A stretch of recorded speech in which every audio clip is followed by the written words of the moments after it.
Le torreón de Fernán González appartient à la même famille depuis le XVIIIe siècle.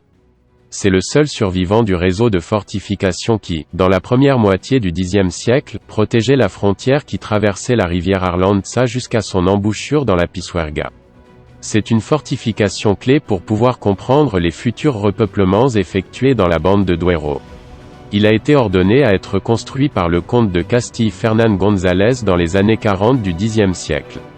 Il a été réalisé sans l'autorisation pertinente de Ramiro II, roi de Léon, ni avec celle de son conseil de nobles.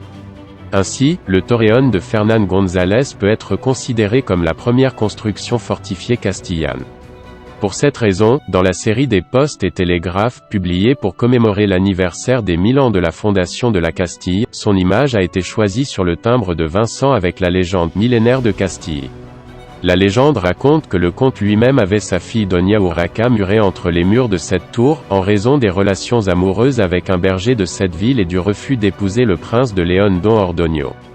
Les ingéniosités et les armes montrées dans cet ensemble monumental nous aident à nous rapprocher de l'esprit, des stratégies, des tactiques militaires, ainsi que du mode de vie de ces personnes qui ont combattu et vécu pendant près de 8 siècles que la reconquête a duré péninsule ibérique.